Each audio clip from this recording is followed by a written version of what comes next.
मनुष्य समाज में जो समस्या है और जिस समय पर ये धरती, ये मनुष्य समाज खड़े हैं, वही समय पर हम विचारधारा अगर ठीक नहीं रहेगा, रास्ता अगर ठीक नहीं रहेगा, रास्ता अगर भटक जाएंगे, तो हमको किसने लेके भगवान कल्कि से मिलाएगा।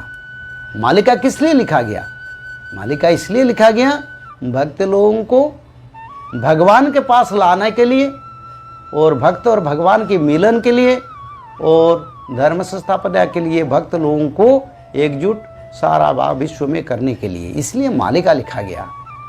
तो सारी साधु संत जो भी है, जो भी जिसको भी जो भगवान भक्त लोग कल्कि बोलते हैं, अगर उनका नाम मालिका में नहीं है तो मैं क्या कर सकता हूँ? ये तो मेरा बात नहीं है, मालिका तो मेरा वाणी नहीं है। मैं तो भविष्य मालिका को प्रेडिक्शन नहीं कर रहा हूँ। ये प्रेडिक्शन आज से 500 साढ़े 500 साल पहले भगवान श्री कृष्ण के परम सखा महापुरुष अच्युतानंद, महापुरुष जसवंत दास, महापुरुष जगन्नाथ दास, महापुरुष बलराम दास, महापुरुष शिशु अनंत महाराज, इसने किया था। बस इसको मैं एनालाइज कर रहा हूँ और आप लोगों के पास एक पवित्र धारा को पहुँच रहा हूँ, जैसे कि आप भगवान का शरण में आ जाए। श्री राम जय राम, जय जय राम।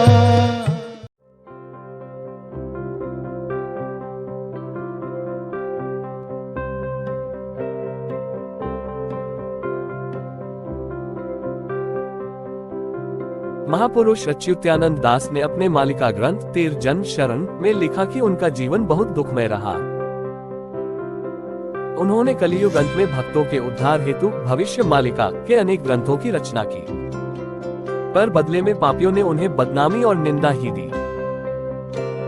महापुरुष ने ये घोषणा की कि कलियुग के अंतकाल में मेरी यही मालिका मनुष्यों का मार्गदर्शन करेगी और स्वयं महाप्रभु अपने भक्तों के माध्यम से इसका प्रचार प्रसार कराएंगे।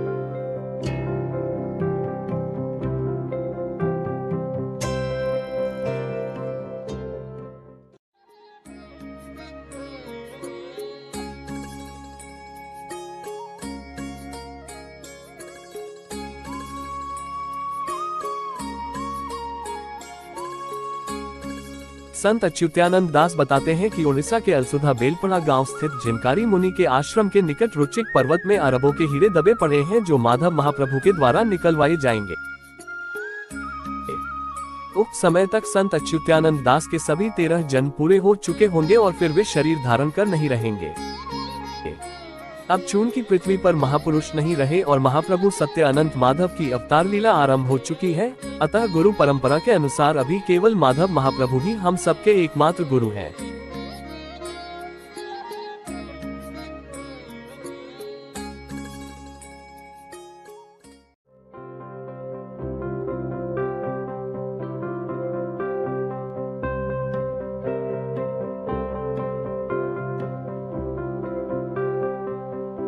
The great sage Achyutanand Das wrote in his Malika treatise, Ter Janm Sharan, that his life was filled with immense sorrow.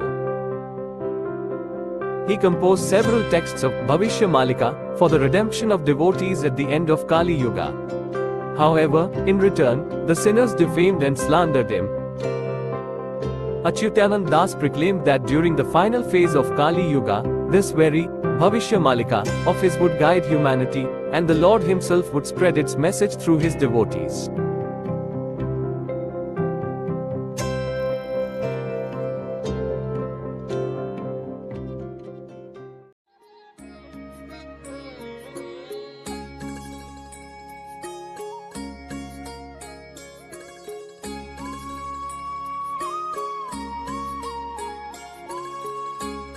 The great saint Achyutanand Das revealed a prophecy of untold riches in the form of billions of diamonds hidden within the depths of Ruchik mountain. This mystical mountain finds its abode deep within the heart of Orissa, guarded by the serene ashram of Jinkari Muni, in the quaint village of Alsudha Belpara. The prophecy further unfolds with profound significance, as it foretells the long-awaited emergence of Lord Madhav, the designated incarnation, who will unveil this hidden fortune to the world. For generations, seekers and disciples have eagerly awaited this divine alignment of cosmic cycles, which hinges upon the fulfillment of Saint Achyutanand Das' S13 earthly rebirths. Only then will the saint transcend the cycle of birth and death, ascending to higher realms of existence. With the passing of great souls from our earthly realm and the emergence of the Supreme Lord Madhav, an essential transition takes place in the spiritual lineage. According to the sacred traditions of the Gurus, Lord Madhav stands as the sole guiding light, embodying the spiritual wisdom of the ages as the Supreme Guru for all of us.